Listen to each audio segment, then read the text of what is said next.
Hi students, this is Neelam Sabharwal, your maths teacher for class 9th.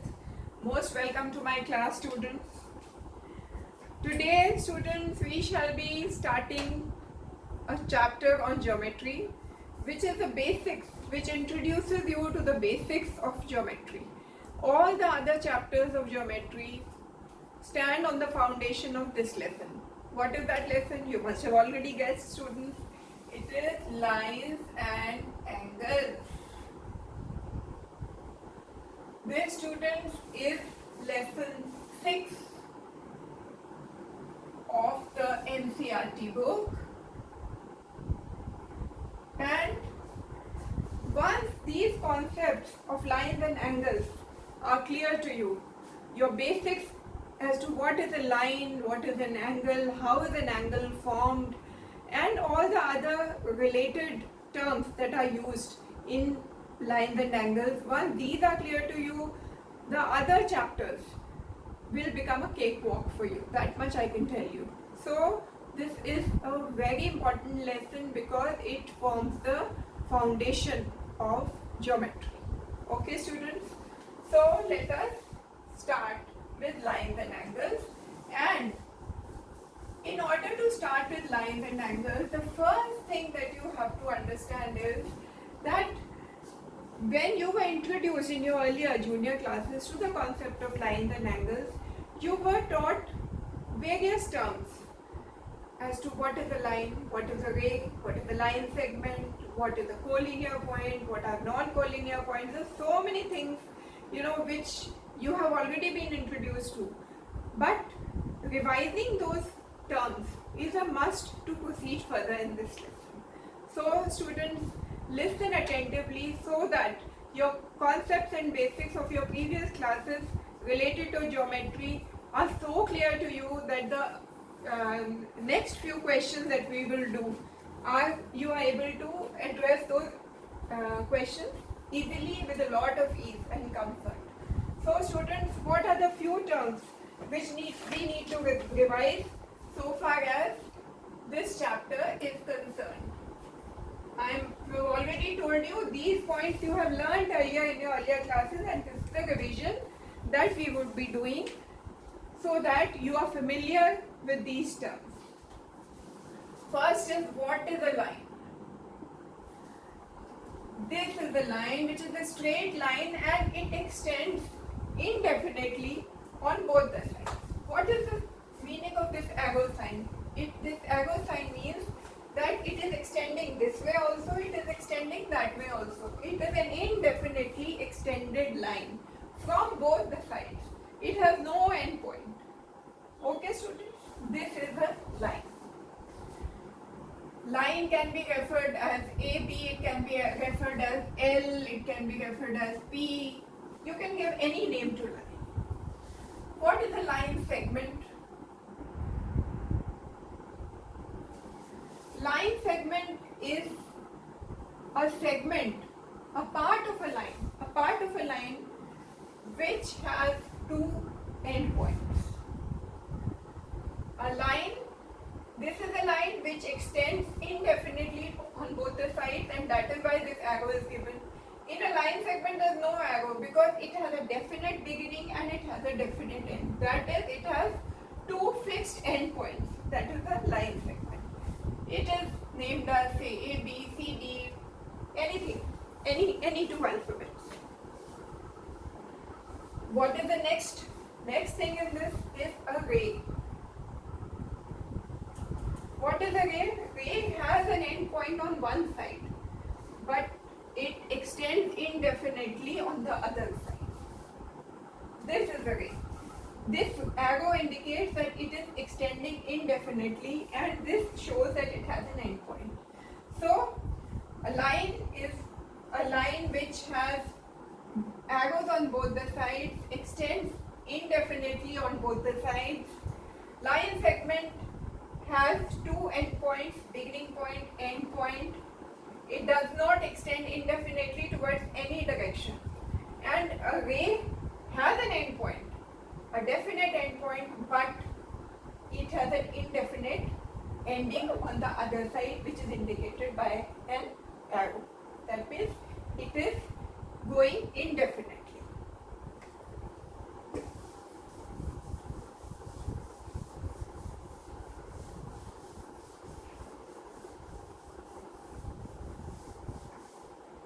Okay, students. Now that you have learnt what is a line, what is a ray, now we need to know what are collinear points. There are 3 points here. If all these 3 points lie on a single line, this is a line, straight line, and there are 3 points which are lying on this line. If these 3 points lie on a single line, they are called collinear points. Say this point is A, this is B, this is C. So collinear point, what are collinear points? A, B and C are collinear points. And students, suppose there is a point D sitting here. Now you tell me, is A, B and D, are these 3 points collinear? No, because although A and B lie on the same line, but D does not lie on the same line. So A, B and D are non-collinear points. So students, what are collinear points? Points lying on the same line.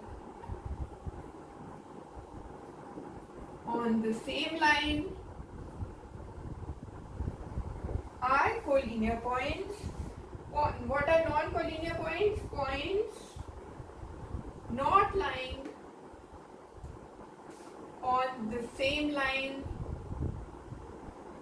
are non-collinear points. Okay?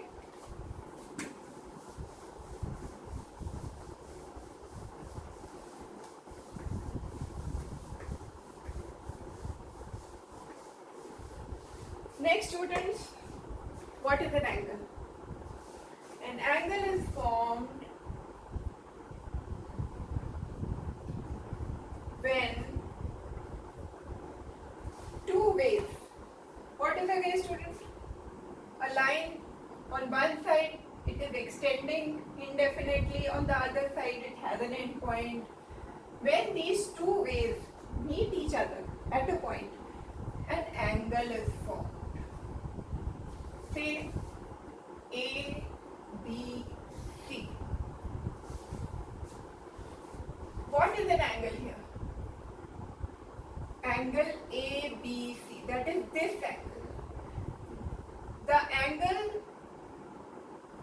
that AB meets with BC, when AB and BC, these two lines intersect each other, then the angle which is formed between these two arms, intersecting arms, that is AB and BC, the angle formed between these two intersecting lines, rays, is called an angle. So what is the angle here? Angle is angle ABC. How is it written, students? Can this angle be written as ACB? No. Can it be written as CAB? No. It can only be written as angle ABC, but it can also be written as angle CBA. Angle ABC, this angle, angle CBA is also this angle. Why? Because the center point has to be the vertex. Okay? ABC, that is the angle is formed at the vertex, and the point of vertex is B. CBA, the point of vertex is B. So angle ABC is same as angle CBA. What is that angle? It is the angle which the two intersecting lines are making with each other at the point of vertex. Okay? So this is an angle. And what is the vertex? Here the vertex is point B. How? Because this is the point at which line AB is meeting line BC and forming the angle. So the end points of these two rays which are meeting each other to form an angle, the end points of these two lines is the vertex. What? It is the end point of the two intersecting rays. Here, what are the two intersecting rays? BA and BC. They are intersecting each other at the point B. This B is the end point of BA and BC. So the angle which is formed at the point B, that is the point of vertex between the two intersecting arms, is called an angle. So this student is an angle. This the angle formed between AB and BC. And what are the arms of this angle? What are the arms of angle ABC? This is the notation for angle. So what are the arms of angle ABC? B is the vertex, I've already told you, the point there where these two arms are meeting, and the arms of this angle are AB and BC. So what are the arms of this angle? AB and BC. The point where the two arms are meeting is the point B. The angle is the angle formed between the two arms which are intersecting each other, that is AB and BC. Okay, student? So from this, what all is clear to you? What is an angle? What are the two arms? And what is the vertex? What is the vertex here? Vertex is the point B, where the two lines are intersecting.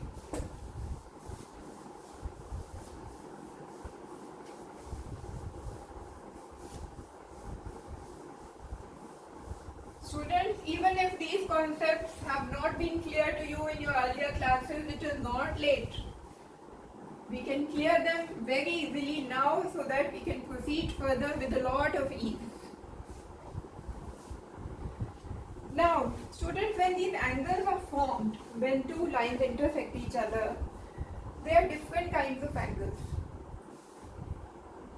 Acute angle.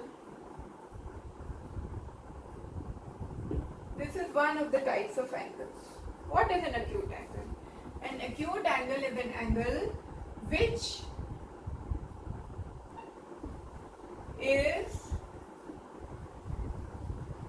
more than 0 degree and less than 90 degree. That is, acute angle lies between 0 degree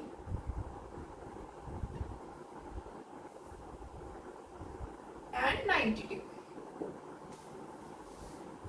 What would be the shape of this angle? Shape of this angle would be like this. This is the angle. This is an acute angle. Why? Because the measure of this angle, when we use a protractor and measure this angle, it lies between 0 degree and 90 degree.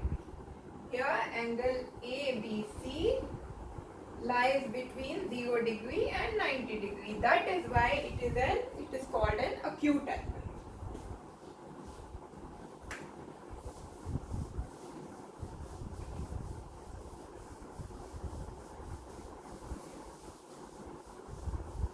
Okay, now students, what is the other kind of angle? Right angle. What is a right angle? An angle which has a measure of 90 degree is a right angle. So, student, this is a 90 degree angle, and the nomenclature for this 90 degree angle is what? Right angle. Okay? What is the other kind of angle now? Obtuse. Obtuse angle has a measure which is more than 90 degree and less than 180 degree. So an obtuse angle greater than 90 degree, less than 180 degree. How do we make such an angle? Like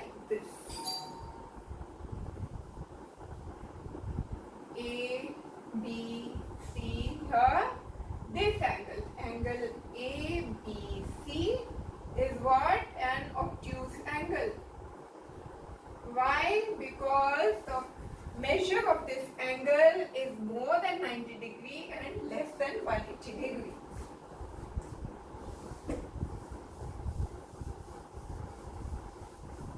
Okay, now what, students? You can get what would be my next angle, because I am proceeding in ascending order. We are going from 0, we have already reached more than 90 and less than 180. Obviously, what is the next angle that I'll talk about? You must have guessed. It is the 180 degree angle. Okay, isn't it? So now the next angle that we talk about is the 180 degree angle, because the obtuse angle was extending till less than 180 degree. So when the measure of the angle is 180 degree, the name of the angle becomes straight angle. And why is it called straight angle, students? Because it forms a straight line. Why is it called a straight angle? Because it forms a straight line. So look at this, students. This is the line. This is the point B.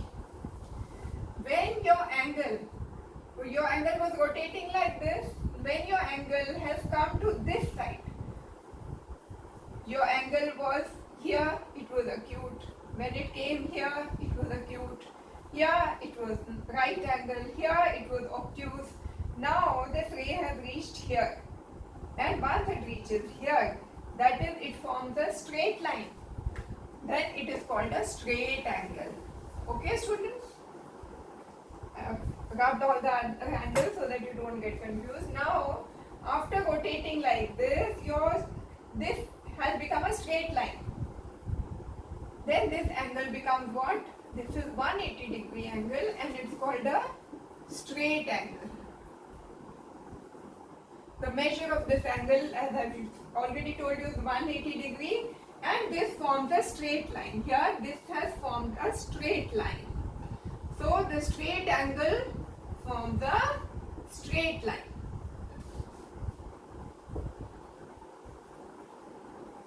Okay. So, we have reached till 180 degree. Now, what would be the next angle that we will talk about?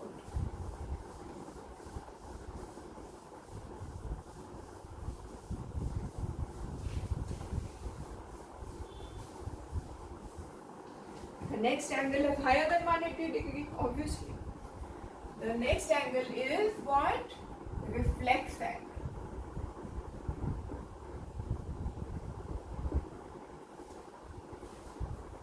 How is the reflex angle formed? It is an angle which is more than 180 degree, less than 360 degree. Okay, students? So, when we make such an angle, a sample of that would be this. A, B, C. Okay? Now, what would be the reflex angle? Anybody's guess can be this. But no, this angle is an acute angle. Don't mistake yourself with that. This is an acute angle. Why? Because it's less than 90 degree. This is the reflex angle. Okay, students? This big angle, angle ABC, the big angle like this is the reflex angle. Don't get confused, students. Angle ABC is also an acute angle here, this angle. The nomenclature of this angle is also ABC, but this is acute angle. The reflex angle ABC is this angle, not this angle. Okay, students? I am again telling you, don't get confused. Angle ABC is acute angle, this one. Angle ABC, the reflex angle is this big one. Why? Because we have already been told that reflex angle measures between 180 degree and 360 degree. More than 180 degree and less than 360 degree. Then it's a reflex angle. So here, this angle is a reflex angle and this is a acute angle.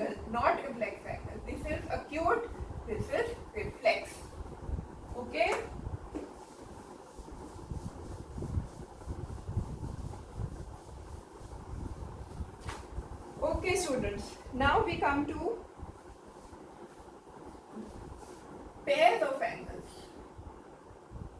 One pair of angle is complementary angle.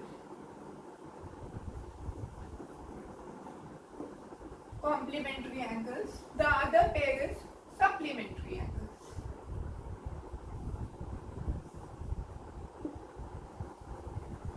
Okay? What are these two, students? Complementary angles are those angles whose sum is 90 degree. And supplementary angles are those whose sum is 180 degree. Okay? Complementary angles, those whose sum is 90 degree. An example I can show you over here.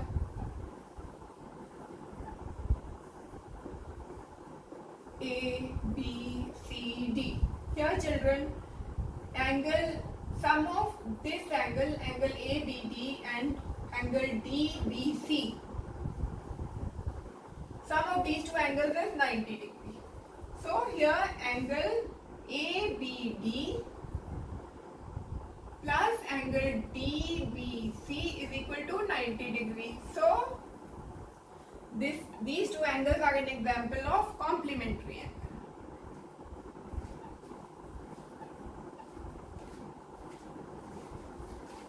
And example of supplementary angle, students.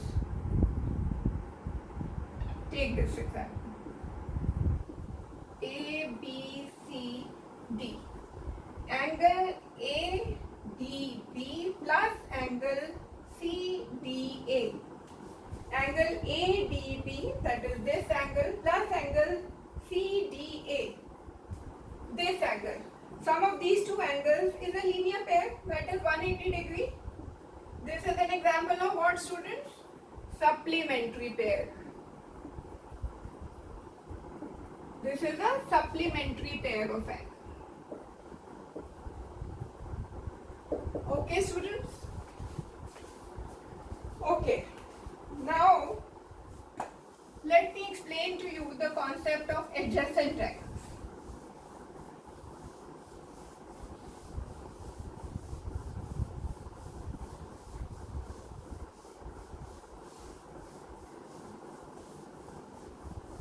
Okay, what are adjacent angles?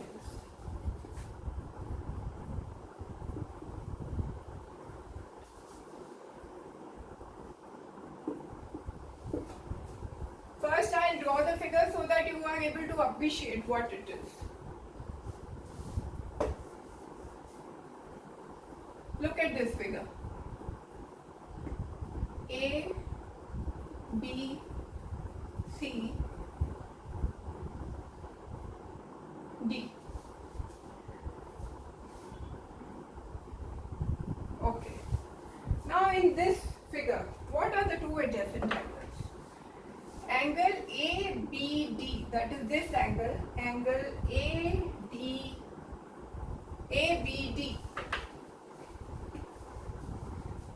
angle ABD, that is this angle, students, is adjacent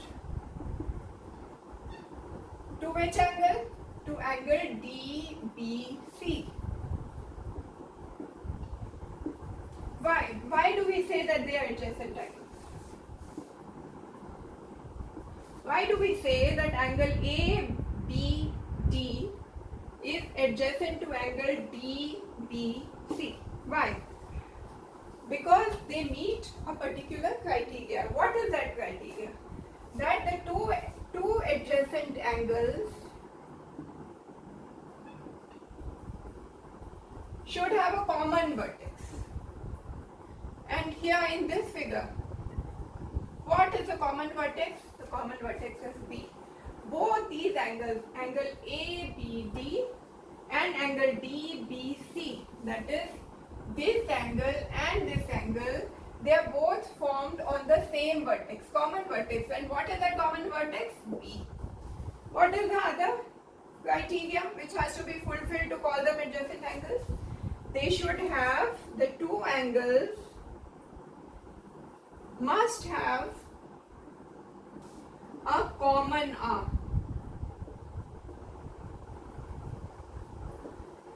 What is the common arm of these two angles? The common arm is BD. So here that common arm is BD. Okay. Now, what is the other criteria which has to be followed to be called them adjacent angles? That other criteria is that the other non-common arm should lie, both the two uncommon arms of the two angles should lie on the other side of the common arm. So, the third criteria is the uncommon arms. What are the uncommon arms in these angles? AB is the uncommon arm and BC is the uncommon arm. So, uncommon arms, that is AB and BC, should lie on the other side of the common arm. What does it mean? You can see AB is an uncommon arm, it lies on the other side of BD, and BC is another uncommon arm, it lies on the other side of BD. That means the uncommon arms of the two angles should lie on different sides of the common arm. Uncommon arms AB and BC should lie on the different side, the other side of the common arm. They should not lie on the same side of the common arm. So on the other side, that is the different side. The sides of the uncommon arms should be different. They should lie on two different sides of the common arm. Okay? Have you understood this concept? The uncommon arms, that is AB and BC, should lie on different sides of the common arm. They should not lie on the same side of the common arm. And all these three criteria, they are being met by these two angles, angle ABD and angle DBC. That is why these two angles are called adjacent angles. Okay?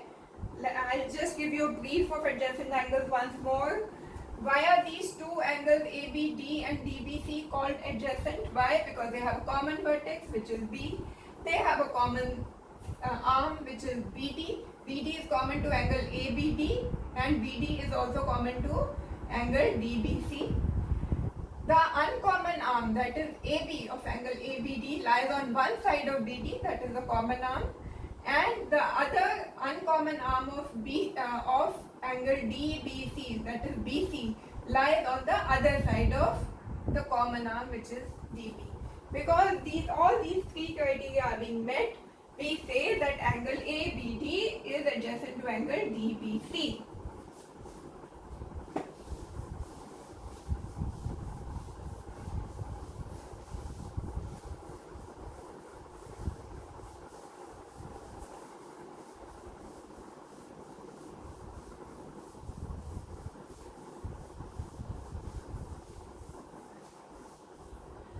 Students, this brings us to the end of giving you the revision concepts of lines and angles.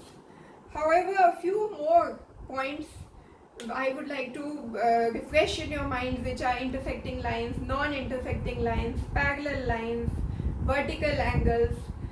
These concepts I shall explain to you in entirety. You needn't worry about that. In my next class, I shall take up all those concepts also, along with the exercise and the theorems related to lines and angles and linear pair.